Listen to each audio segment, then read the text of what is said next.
And he took a big cigar out of his mouth and he says, "It would be of interest to me if I could believe it." And I knew what he meant. This whole thing had been done in a 20 by 20 grid. And here I'm claiming validation of a theory. And so I went back and did a lot of work and did grid convergence, iterative convergence, second order boundary conditions, even at the outflow boundary, because if you don't, when you apply Richardson extrapolation, it turns out to be first order. And I really did conclusively prove it. So that's when I kind of got really interested in getting tough about it. Today, I have the privilege of interviewing Dr. Patrick Roache. Dr. Roache wrote the original 1972 CFD book, Fundamentals of Computational Fluid Dynamics, and the original verification and validation book in computational science and engineering. He was the inaugural PhD of the University of Notre Dame's Aerospace Engineering program, and he's the developer of the Grid Convergence Index and made significant contributions to multi-grid methods and solution-adaptive grid generation. His career has been heavily involved in verification and validation. Dr. Roache has received numerous awards, including the ASME 2016 Fluids Engineering Award. He's become a dear friend and was so willing to share his knowledge and experience with us on the podcast. This interview was brought to you in collaboration with Dr. Aki Runshall and Analytic and Computational Research Incorporated. I hope you enjoy our conversation, and please like, subscribe, and hit the bell so you don't miss an episode. This is the second part of a two-part episode with Dr. Roache.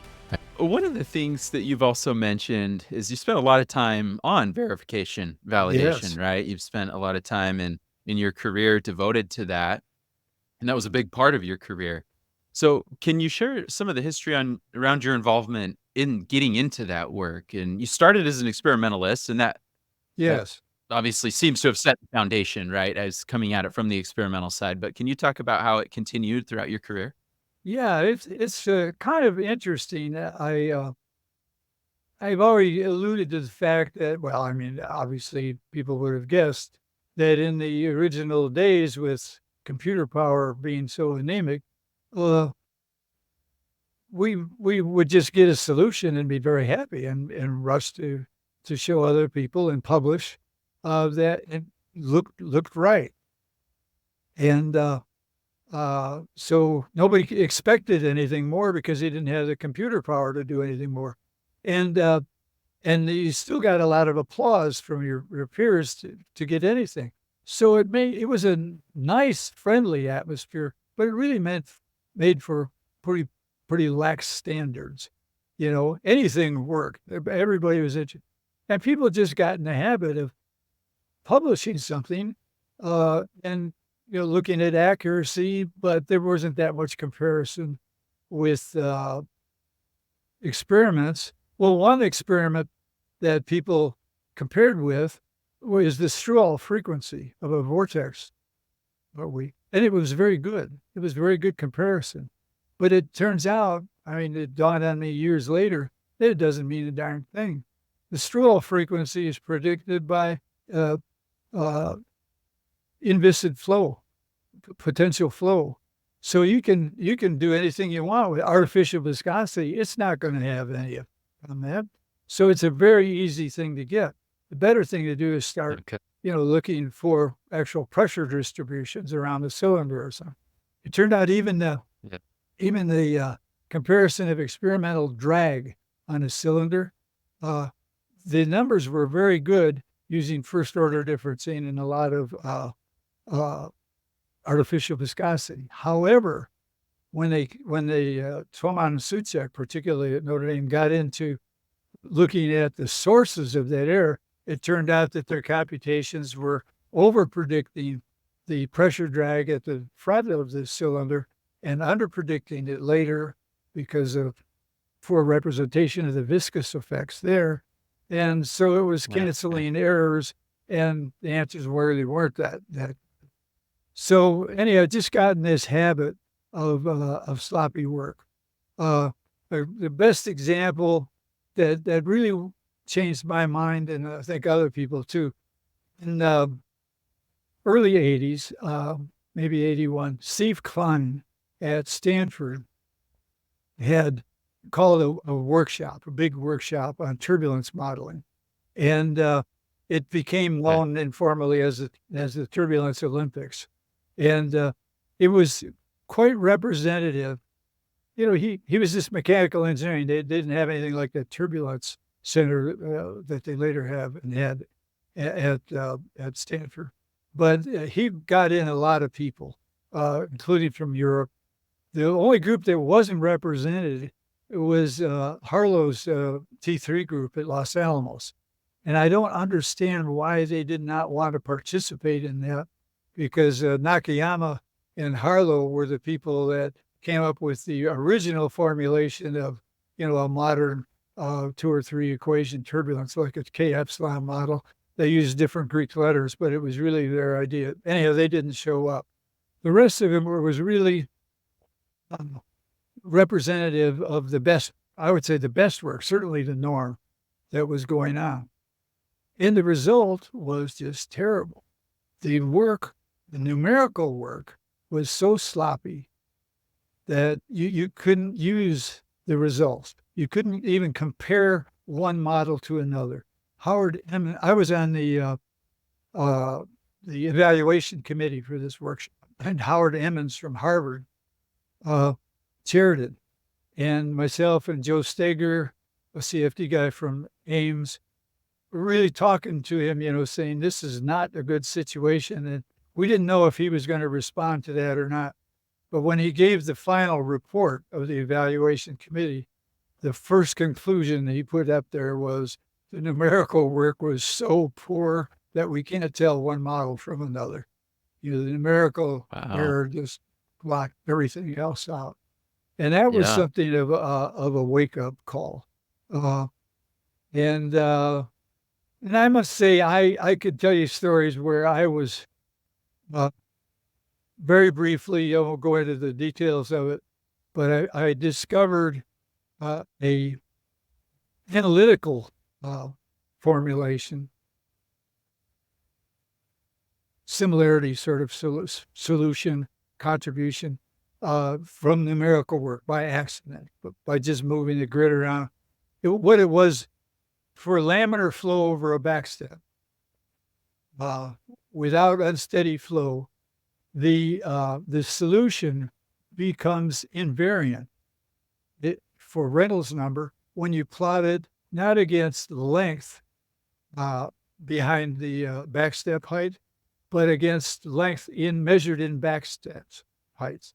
So whether it's 1, 2, or 3 backstep heights downstream, as the Reynolds number goes to infinity, you get the same solution. So it's in that transform variable, it's just a simple solution, A similarity solution is the word I'm trying to think of. And anyhow, I went to my colleague and friend, Tom Davis, at the University of Cincinnati. And Tom was not only a really good numerical person, but he was an old-time fluid dynamicist. He was a young guy, but he was great at potential flow, similar solutions. And I said, is this result of interest to you? And he took a big cigar out of his mouth and he says, it would be of interest to me if I could believe it. And I knew what he meant. This whole thing had been done in a 20 by 20 grid. Here I'm claiming validation of a theory. And so I went back and did a lot of work and did grid convergence, iterative convergence, second order boundary conditions, even at the outflow boundary, because if you don't, when you apply Richardson extrapolation, it turns out to be first order. And I really did conclusively prove it. So that's when I kind of got really interested in getting tough about this. And then in, when was it? 80s, no, 84, 85. ASME, Journal of Fluids Engineering, ASME Journal of Fluids Engineering. Frank White was the editor. Kirti Gia was an associate editor. And they started a new associate editor position called for numerical fluid dynamics. And they gave that to me. And we sat down, Carmen and I just said, we got to do something about this. We're we're publishing crap is what it amounts to. And so the three of us came up with a journal policy statement. Very modest. It's just saying you can't just do a single grid and publish it. You got to do something to give us some idea of what kind of discretization error is involved in this solution. And we have put very low standards on it. And it was just a couple of paragraphs long. I think it's one of the more important things that I've done in my career, frankly. And interestingly enough, the other associate editors did not welcome it. There was a lot of opposition to doing this thing, and they credit Frank White, the editor, for really pushing it through. Anyhow, it caught on. People realized that they got to start doing their homework, is what it amounts to. There were 6 or 7 other journals that wrote. Of course, I won't say they copied it. Some had a different flavor, but they all had some quality standards that they were imposing. And the idea was that if you didn't do this, we weren't going to leave it up to the reviewers. We just weren't going to even send it out to reviewers. You do your homework, or then we'll talk about reviewing it. And the AIAA journal also did a very short statement. I was actually the chairman of the subcommittee that was assigned to come up with this. And another fellow, I can't remember his name, from University of Texas, Austin, was doing it for experimental work at the same. And we talked to each other and said, let's do just one statement. And then people will get the idea, maybe, that there's nothing special about this. Steve Klein had published an article in the ASME journal several years earlier, insisting that people come up with some experimental estimates of uncertainty or error estimates. You wouldn't think you'd have to do that, but we did. So anyhow, for the AIAA journal, we just wrote one. So it was clear there's nothing special about this. It's just a matter of doing your homework. And it had a good effect, but the problem remained for years. I could give you some more examples of how bad the problem stayed for years afterwards, but it did get better. And in fact, there was myself and Zmil Chelik and somebody else were editors of an ASME meeting on CFD. And the papers that we got were I was ready to just forget the whole thing. We'll just cancel the session at a meeting. And Ismail prevailed on us. Now we can find something in here. And that's when looking over this stuff, I said, what we need is a standard way for people to report their accuracy estimates. And that's when I came up with the good convergence index. You were telling me that you have used yourself. And I consider that a big contribution also. Yeah. So, and then one thing led to another, and finally I ended up writing the first book in verification and validation, which was also a lot of fun. And I know you're interested in the history of CFD. I don't know if you've seen my first book in that regard, but the frontispiece is from a 1932 article by Richardson on masonry dams, stresses in masonry dams. To me, that was the beginning of really numerical work, not the CFD philosophy, quite the contrary. Engineering numerical work on practical problems. Okay, I'll have to go take a look. Yeah. But yeah, it's interesting. Hearing these stories. There's one quote that you had shared with me that I wanted to read from Furziger. Oh yeah. In 1993, and I'm just going to read it here. So this is Furziger straight from him. It's the frequently heard argument: any solution is better than none, can be dangerous in the extreme. The greatest disaster one can encounter in computation is not computational instability or lack of iterative convergence, but results that are simultaneously good enough to be believable, but bad enough to cause trouble. Sure. And thank you for sharing that with me. Do you have any comments on that? Well, a comment was a good rendering. You got the emphasis in all the right places. It's simultaneously. And, it looks good. And people will say, well, if it looks good, they'll buy it, which will probably be true. Depending on who your customer is, they might buy it. And it could be bad. So, what you really want is, that's the nice thing about spectral methods or pseudo-spectral methods. If you don't have the resolution right, they're just horrible. They're all over the place, or finite element methods. The original finite element, they'd be just, you can't do a smooth contour plot. It looks like garbage. Well, that's good. Nobody's going to get fooled by that. But people actually prefer first order differencing, for example, because it's smoother. It actually looks prettier. And other things that, let's see. Well, there was the attraction of wonderful graphics, and people just get over less now. So now probably than in the old days, but boy, when you came out with color graphics, they just believed it. And I have a story about that, if you could indulge me. Yeah, please. It was in 1973. There occurred the Arab oil embargo, which drove prices sky high, got Carter thrown out of office. I mean, it was a big deal. And the National Science Foundation and everybody else was trying to respond to it. So in 75, they sponsored a workshop on numerical simulation of combustion problems, trying to get higher efficiency out of automobiles and therefore less oil.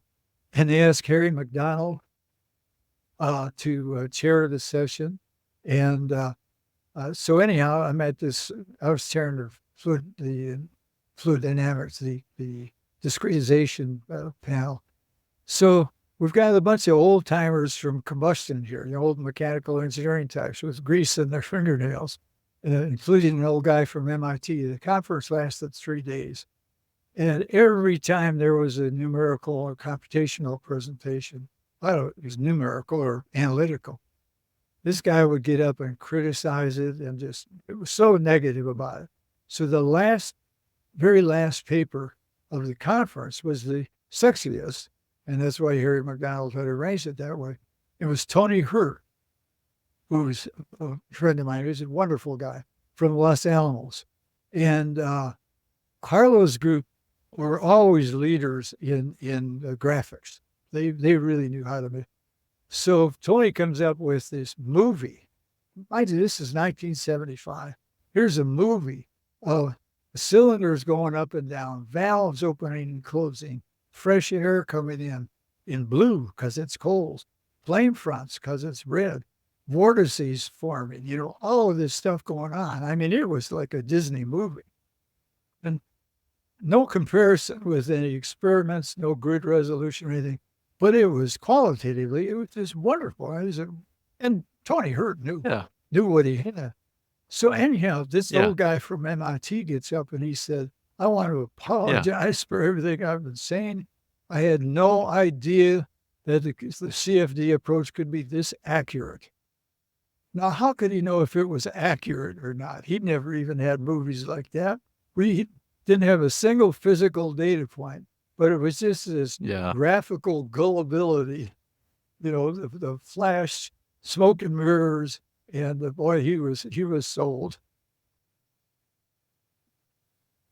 Yeah, there's I made a post recently from an excerpt of an aerodynamicist textbook from Boeing, and that's his exact statement. I can't remember the name, but I just posted recently on LinkedIn. It was the exact same thing, that the three-dimensional visualization of computational fluid dynamics takes on an air of authority. Yes, that's a good way to put it. Isn't he put it that way, and I'm gonna have to put the link in the notes so he gets credit for it. But sure. I just remember he had such a powerful, clear description of the the aura of authority that it takes on because it's so real looking in Yeah. its appearance. And Yeah. yeah, it was just exactly as you described, though. It can, be very compelling if people aren't prepared to think deeper and second guess things. So, Yeah. Yeah. yeah. So this has been so good, so enjoyable. For me too. Hope it's a little scatterbrained, Good. but hope you bear with me, folks. Absolutely. Absolutely. So you mentioned that you were invited to go to Ford one time. Could you share that story of That was what the happened? other. This is maybe an opposite side of the spectrum, right? Exactly. Yeah, it was about the same time too. It was I had checked in my resume, I visited Ford in '75 also. Well, in fact, it was probably the same motivation because Ford was getting pressure from the government to start improving their Sure. fuel efficiency. So I get a call from this guy in the fluid dynamics division at Ford Motor Company, wants me to come and give a seminar. And I said, yeah, great, because I'm from Detroit originally. It was a chance to visit family and all. So I go out there, and my host shows up, and he takes me into the seminar room, maybe 30 guys, 20, 25 or 30 guys there. And he says, my supervisor wants to introduce you. I said, well, that's really nice. That's quite a compliment. So in comes the supervisor, didn't even look in my direction, let alone say hello and he's talking to his employees, and he says, I just want you guys all to know that I don't believe in any of this stuff. And well, I really thought it was funny, even though it was insulting, not the way to treat visiting the dignitaries. And I really felt sorry for my host, and I just went on with the seminar and worked out. And of course, so he was a little on the too far skeptical side. And nowadays, as we all know, there's not a major automobile manufacturer in the world that doesn't have a CFD group. I mean, these days, you look at new car specs, they give you the drag coefficient. They have come to know. Yeah, it's definitely changed from that meeting, huh? Yeah. So it seems like 75 was a big year. 75 was also the year that Chapman, Mark and Pirtle published their article. Yes. Yeah. Yeah. So can you talk about what was the impact of that? So the article, and you had shared this article with me. I didn't realize it at the time, but it's titled Computers versus Wind Tunnels for Aerodynamic Flow Simulations. Yes. Can you talk about the impact of that article, not only then, but how that propagated later on too? Yeah, it was a big deal. And it wasn't just, petty jealousies of turf wars, that sort of thing. It wasn't that at all. And Chapman, the article was published in the glossy magazine for American Institute of Aeronautics and Astronautics. So it's called Aeronautics and Astronautics. So it was, more than a Scientific American article, perhaps, maybe not, but it was more for a general and maybe management level. And that's why I did so much harm, to get ahead of myself. But certainly for Harlow and Fromm, certainly talked about doing experiments computationally. So this was not a new idea. The new idea was that it was going to be one versus the other, and who was going to come out on top. And their prediction was that within a decade, really, they were talking about the mid 80s in 1975, that wind tunnels were going to be really obsolete. Now, they didn't use that word, but they used the word supplanted, and the tone of it was definitely one of replacing wind tunnels. And the trouble is that in the fluid dynamics community, Chapman was a giant. I mean, I had nothing but admiration for the guy. You read about him, I think there's a Wikipedia article on him. His most widely famous work was on analytic solutions for tektites, these glassy meteoroids uh, he analyzed that. I had used his work in my master's degree. He had done the work on similarity solution for free shear boundary layers. Just a brilliant guy and very affable. So when he came out with this endorsement, he carried a lot of weight. Mark didn't know anything, but he was I forget now what his position was at that time. He was at NASA Ames. I guess he was director at NASA Ames. All three of those guys, I don't know anything about Pirtle. I think he was a computer science guy, but all three of them were at NASA Ames. And then things really got bad because in a couple of years, Mark left NASA Ames and became Undersecretary of the Air Force. And shortly after that, Secretary of the Air Force. And after that, after some more years, he was administrator for NASA. So he carried a lot of weight. And when they first came out with that article, that this is, we're talking turbulent flow here. We're not talking about like transonic flows and shock waves. And turbulent flow, you're not going to have to use wind tunnels. And there were 2 letters published in the next issue complaining. One was mine, and frankly, I kind of missed the boat on it. I was just talking about numerical errors, numerical viscosity, that kind of stuff. But I can think of the guy's name. Peter Bradshaw from Stanford was an experimentalist, and he really pointed out, the error of their ways. Well, interestingly enough, about 3 months after that, Tom Davis from Cincinnati chaired a specialist session on CFD at another AIAA meeting. And when he addressed the opening of this small meeting, I still knew most of the participants. Tom said, referred to this letter, and he didn't argue about it. He just said, I want you all to know that I agree with Roache and Bradshaw's position on this, which is kind of thing to say to a group of CFD guys whose funding depended on, we were going to make money out of this, essentially. They were saying, we're going to quit putting all that money into wind tunnels and put more money into CFD. And here, Tom was saying no, and most of the people there agreed with him. And a year later, there was another CFD specialist meeting that my colleague at Sandia, Fred Blautner, chaired, and he made it a tradition. And he said, I want you to know that I agree with Tom Davis and, all of this. And the next year, it was John Ricketts chairing that meeting, and he said the same thing, and he worked at NASA Ames. So he carried a little weight. The overriding sentiment in the CFD community, which was enthusiastic, and starry-eyed and ready to claim that we can do all kinds of stuff. But the overall sentiment was Chapman, Mark, and Pirtle really went too far.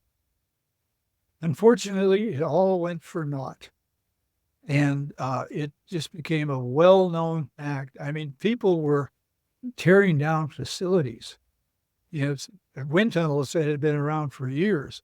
And what they didn't tear down, they stopped funding. And it really hurt aerodynamics research very much. I think it was like 20 years later, Eshelman, Overkamp, and Blautner, by accident, happened to be good friends of mine from Sandia Laboratories days. They published a review article, and this is 10 years after the Chapman, Mark, and Pirtle target of mid-'80s, when all of this was going to, we wouldn't need wind tunnels anymore. And they said, not only did it miss the mark, it still hasn't reached that mark, in spite of the fact that what projections they used for computer speeds were actually exceeded in reality. So given even more orders of magnitude, more computer power than they were relying on, we still couldn't model this. And Rizzi and Voss published a companion article. And they were pointing out that 20 years after Chapman, Mark, and Pirtle, they still couldn't come up with a decent calculation of drag on a pretty clean aerodynamic shape, but the harm was done. And I must say there was not a counteracting, compensating. There is something to be said for the fact that there were a lot of very poor wind tunnels around that you really couldn't depend on. Stuff that was built in the 50s, very high turbulence factors, flow angularity, and they went down. But then what we realized in the philosophy is what we needed was more really good experiment. And we needed them for validation, because you're not going to come up with a turbulence model and just prove it's right by doing more accurate calculations. You can just be getting really accurate solutions to the wrong equations, So you got to find out if they're the right equations or not, which is what validation is about. And you need really good tunnels to do that. And just a side issue, what you need is it's not the same kind of good tunnels that you needed in 1950. In 1950, a good tunnel for an experimental, say you want an airplane model or a wing model, what you want is a big tunnel with a small model so that you won't have tunnel effects changing the fluid dynamics, changing the inflow. If you put in a big model, a big bluff body, and it'll actually change the inflow. It won't be nearly uniform inflow. And that's what you would want is uniform inflow in order to do the theory. But say to do a validation experiment, you can lower the standards on the wind tunnel. You don't have to have uniform inflow. But what you have to have is tell us what the real inflow is. It's really demanding of instrumentation and doing very thorough spatial and temporal resolution, if you need it, on what is in there. And the blockage effects is not a problem because you can model that with the CFD. Model that in You don't code. have to have plus and minus infinity boundaries. You put in the wind tunnel boundaries. You can even put in the elementary boundary layer model in there if you want. And you can just model the whole thing. So what you need is mostly high quality instrumentation, but you still need low turbulence factors for the tunnel. You can't fix turbulence modeling. It's got to be controlled laminar flow, but it doesn't have to be uniform. So there's a whole different philosophy then of experimental work, particularly wind tunnels, but it would apply in other areas too, that is specifically designed for validation. The purpose of the thing is not to predict what the drag is on the airplane. It's to validate the model, the computational model that will be used to predict the drag on the airplane.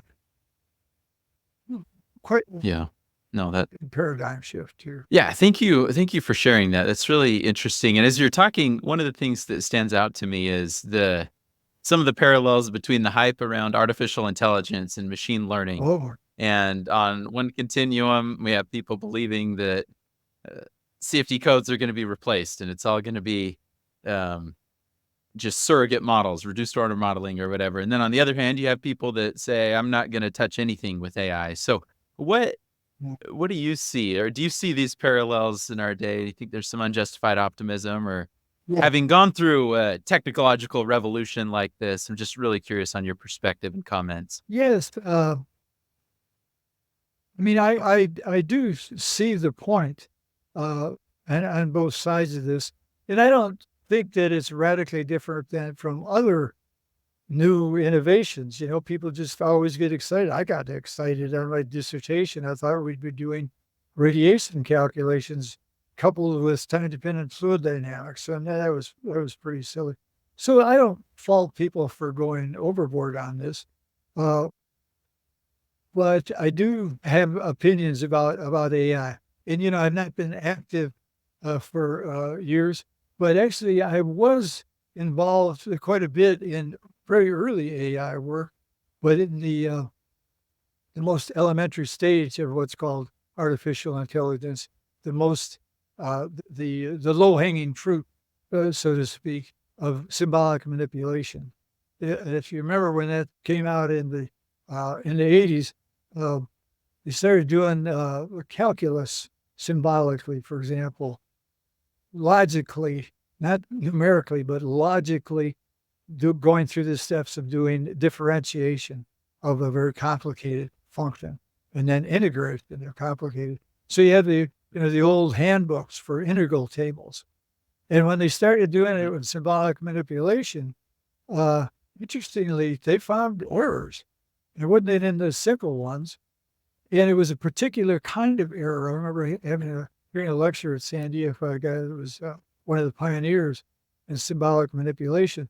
What they found was that in some of these really complex things you find in both the old Burrington tables, they had all the stuff they had was correct, but they had missed another term. When you have these very long things. So anyhow, Stan Steinberg in the math department at UNM and I were still very good friends. Got together. In fact, I just had lunch with him yesterday.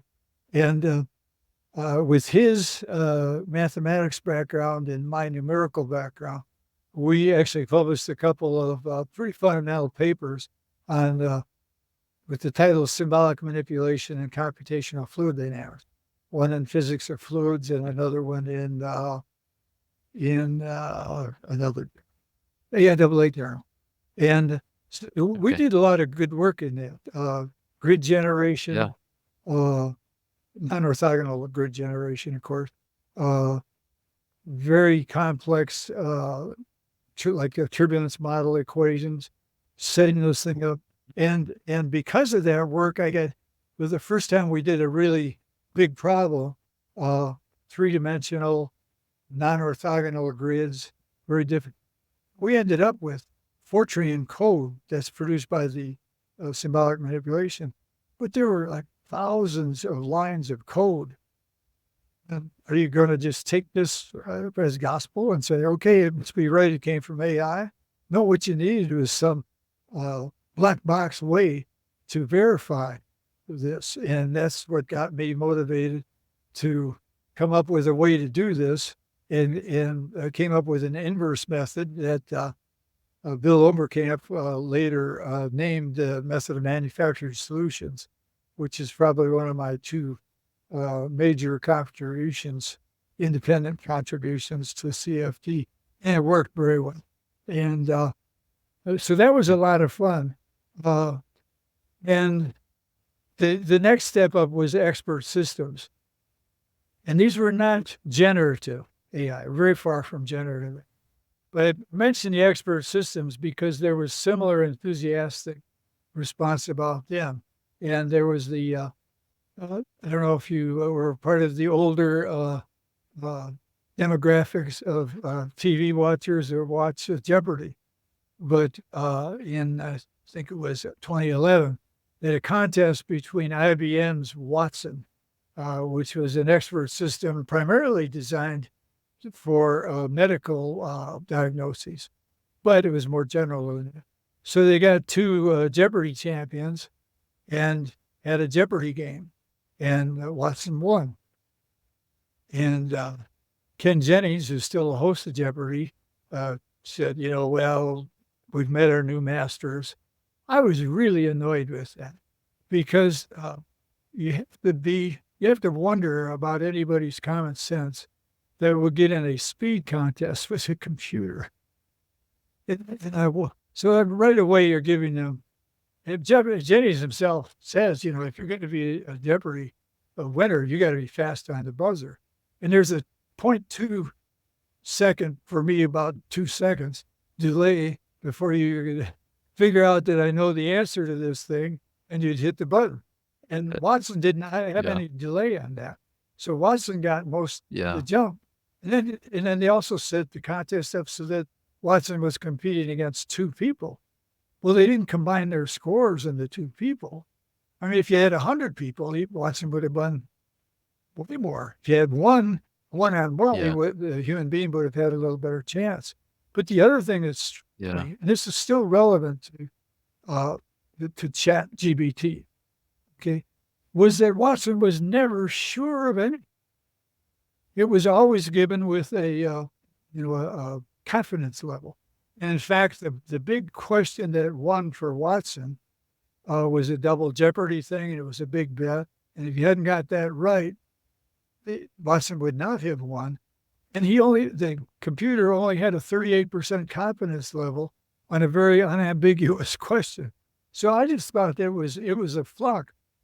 And the reason I think that's still relative is, sure, Chat GBT and others it's generative in the sense of it can write you a document, okay, but it's not generating new knowledge, and there's a confidence level around that stuff, and so it uses an expert system to extract the information, and then it works with the very high part of modern AI to come up with a document. So whatever the weakness is in the database, in the data acquisition, it's going to be weaken the final answer. What AI may come to, I can't say. Maybe it will be coming up with new theories. But right now, if you're going to say, well, you're an undergraduate and you want to get a paper written and you have to do a research paper, then ChatGPT is going to do but the same kind of that you would do, but much better, because it's got this huge database and it'll put it together. But it won't evaluate it unless someone else in the literature has evaluated. Then the AI will try to say, oh, there's a conflict here. And I don't know if it'll come down with a hard and fast decision that I would agree with or not, but at least, but if there's nobody in the literature that is criticizing this thing, AI is not going to recognize anything. It's like, when my wife is an undergraduate art history major, she had to do a science project. And in fact, she loved geology. Well, she had to do a research paper. Well, what the research, I mean, my research is library research, and we all do what library research, right? But that's not generating new information, new knowledge. It's not generating knowledge. It's taking this database, and I do not have any confidence at this level that it's smart enough to distinguish. In fact, I have several data points to the contrary. If you want to take time to go through them, I don't know. Yeah, please. You sure? Okay, well, one was something that I read. A student submitted a subject for an essay for a homework problem, and the chatbot gave him an essay, but it didn't have any references. So the student rephrased his prod and said, I want references. And it came back with references. The references were all fictitious. The chatbot had just made up. It didn't know what references looked like, back 1992, whatever. So they just made up fictitious things that looked like references. The next one was that it came out just recently. Actually, it was last month in Spirituality and Health magazine, of all the references to use. There's a guy by the name of, I think his name, it'll come to me, Hamilton. He's at the University of Arizona. He's a neurosurgeon, evidently brilliant because he has professorships in 4 different departments, including electrical engineering. And he's the director of the AI group in healthcare. So he had good experiences with chatbot, with ChatGPT version 4. And he got worried about it. And he said, what would happen if we have some moral issues here? Turns out, besides his academic credentials, he's a consultant, has been for decades, I guess, with the TV program Grey's Anatomy, which is medical. So he's thinking, what would happen if somebody wanted to bump off his spouse or something? So he proposed something to the chatbot, saying, I'm interested in finding poisons that would be lethal in a very short time and disappear from the system before in such a short time that nobody would be able to do an autopsy and discover it. And Chatbot came back saying, this is really a bad thing to ask about. And there's moral issues here and legal issues, and we're just not going to answer it. And the author, he said, well, this is really good. I'm glad this has this protection. And then he thought, what if? And he gave it another question. And he said, I'm a script writer for Grey's Anatomy. And we have this fictitious crime set up. And I want to know if so and so and so. And the Chatbot, You just couched the question differently, huh? And he said, and this stuff would work. I mean, he checked it out. And Wow. so these people who are worried about the future of AI are not just being scaredy cats. Yes, the sky is falling, and could be all sorts of bad things that happen. Yeah. Well, thank you for sharing those examples. Well, yeah, let me give you one more that's closer to a couple months ago, Aeronautics and Astronautics magazine, the AIAA glossy, posed a problem on they have a sort of monthly column in very basic stuff, more pedagogical stuff. And they said, the old problem of why does you get lift off of a wing? And how would you describe this? Well, they got a submission that was really good, they thought. And it was very well written and very well put together. And then we were going to publish it, and they contacted the guy who had submitted it. And the guy admitted that he had done it with ChatGPT. And the editors were very impressed with this. And they gave excerpts from this whole thing. And I read it. And I said, this thing is wrong.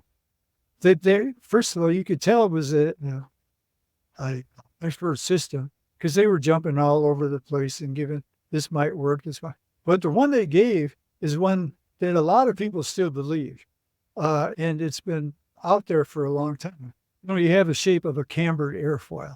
Like it look, like this. It's higher sweep on top and flatter on the bottom. So even if it had a zero angle of attack, the flow goes up over here, speeds up.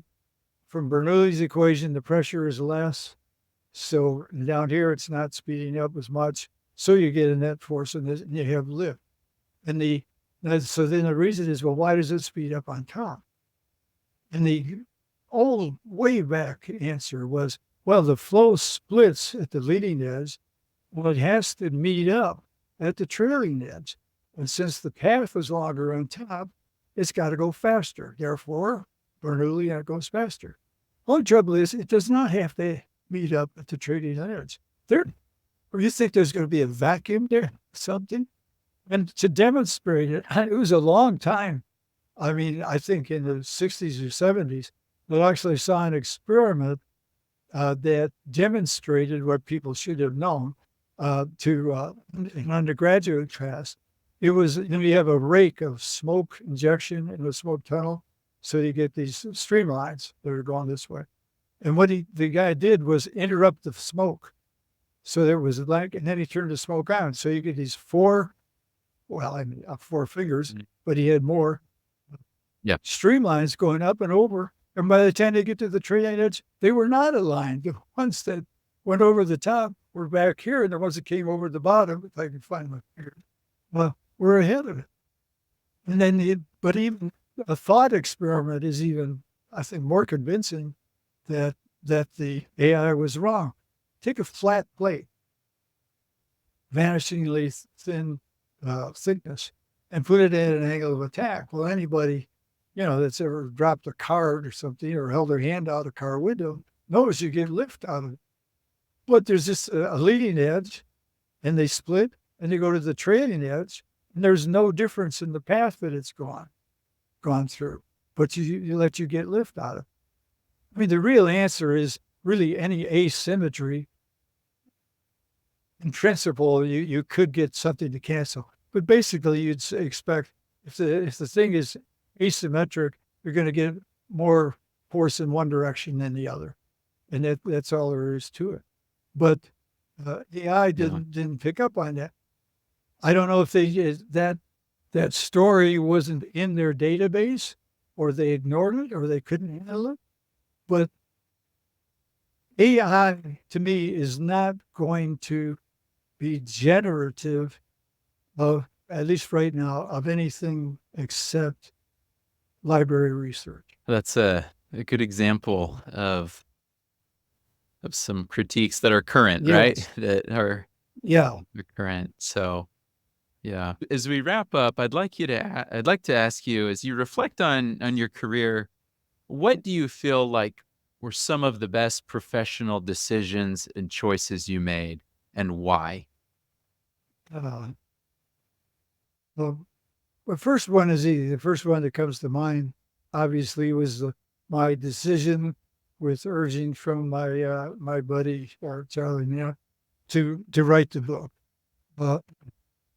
And it took a while to come to that position, to have it as a good decision at all, because when I finally got the book done, five kids and a spouse, and it's a lot of work and a lot of time, and you're distracted from other things. And so I got the book out there, and nothing much happened.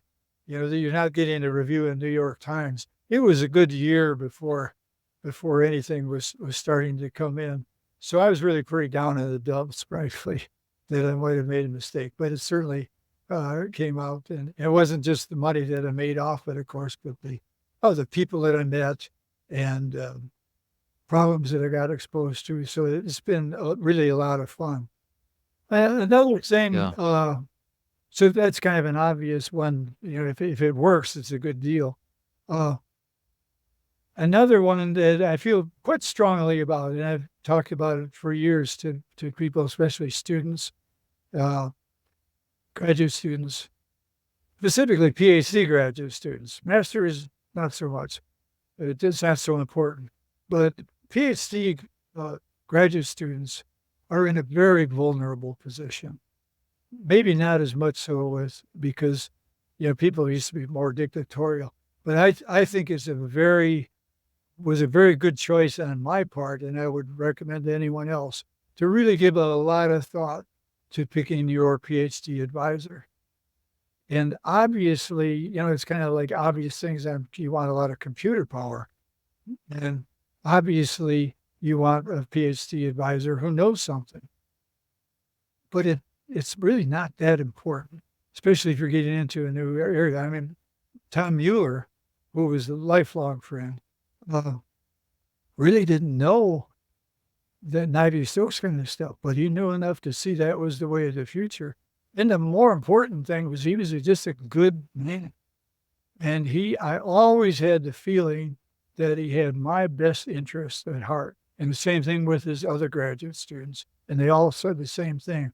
Like, this guy was on your side, And I would really urge you to think about, if you're in that situation, to think about, you're going to be turning over a big chunk of your life to this. And another one that comes to mind, this might sound a little funny. I had taught for 3 years when I went back for the PhD, because it was finally dawning on me there was no future in teaching without a doctorate. So that's why I went back. And when I got the doctorate, I decided not to teach. And I went into industry. I think that was a very good decision. One of the reasons, it's been so long ago that I'm not telling tales on any institutions or individuals. But I interviewed at Texas A&M. I'm very impressed. They had a great experimental facility, computers, everything. But I was briefly introduced to the Dean of Engineering. And he said, so what's your industry experience? And I said, well, none. I've taught for 3 years and summer work and that. And he said, well, okay. So he was definitely not impressed. I got the job offer from him. And in fact, there was good money in those days too, as it is now at Texas A&M. And it was the same money offer as Sandia Labs. But I thought, there's a reason that this guy wants to see some industry experience. So I stayed in industry. I've done a couple of stints as visiting professors for a semester and or less in a lot of seminars. But I think it was a good, and it has a very attractive offer of an endowed chair. And I said, no, I just don't want to do this. I'm glad I didn't. I'm glad I stayed out of academia. And the most important one that I believe in pretty much for life is to hang out with smart people. And I say that kind of emphatically because I know you're interested in the consulting aspects of careers.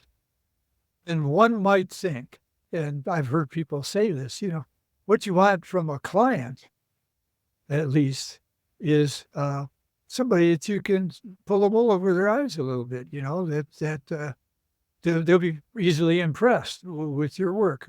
Maybe just do textbook book and they'll be really impressed. Or easier to sell, gullible, or you don't want to work with the same people because you're competing for the same raises. That was true at Sandia Labs in the old days. Came out of Bell Labs, Bell Telephone, and their management pattern was 8 people per division, and they were to be ranked 1 through 8, and that's where the raises went. So if you helped a guy out on his problem, he was going up, you were going down. He wouldn't just get more money, you'd get less, essentially. So you'd think, oh my goodness. well, I don't want to hang around. I want to get in that group with the dummies, a different division. It just doesn't work. When you try to talk to people who don't, first of all, if they're not kind of smart in your area, they're not going to appreciate what you've done. If they don't know anything, I mean, if you came up with the closed form solution for turbulence, and you talk to a construction guy, he's not going to be impressed. He won't even know what you're talking about. Everybody else would get you a Nobel Prize immediately. So you want to be appreciated. You want to be around people that you can help, learn from their problems, maybe get exposed to new problems. And it's just a better way to live. You want to be around people who are excited about what you're excited about. And I say the old days when I went to Sandia Labs in '68, man, that was fast company. They're some of the most brightest people that I've ever encountered in my life. And those were really good old days, just doing that work. So that's my words of wisdom. That's great. That's great words of wisdom. Oh, I have one other word of wisdom. I just wrong. Yeah. Okay. The other thing that they can do is maybe, if you're lucky, is keep you from making a big mistake. If you're around smart people, so they really know, because you can get wrong stuff past editors and reviewers and papers. And so you want to be able to bounce, and you want to be able to talk to people who can be clear with you. You don't want a palsy-walsy kind of friend who, I don't want to hurt your feelings or anything. No, if you're wrong, you want somebody to say. With a guy like me, I don't take hints very well. You can't be oblique and polite. It just doesn't get through to me. You got to say, Roache, wake up. You're doing something wrong here. And that still can be a friend. But it doesn't have to be a friend. You don't want to just hang around with your friends. You do want to hang around with smart people, but not just your friends. And there's an old saying from Eastern tradition, was that a good enemy can be as useful as a Buddha. It's a good enemy, and he'll really lay it into you. Okay, so that's the end of my words of wisdom. Well, thank you. And that's a perfect reason for this podcast, right? You're helping us as a younger generation and new generation hang around smart people. So thanks for sharing your your wisdom with us. And I really, again, it was an honor to be able to talk with you, I've and been really honored appreciate and you have joining. enjoyed it very much, and I really appreciate your patience, and I hope your audience is still here. And for any of you who are still here, I really appreciate your patience and indulgence with. Thanks very much, and good luck to everyone. Thank you. Thank you for listening. Really, thank you. Did something about this episode stand out to you? If so, please go ahead and share it with others on LinkedIn or other social media so they can find this as well. See you next time.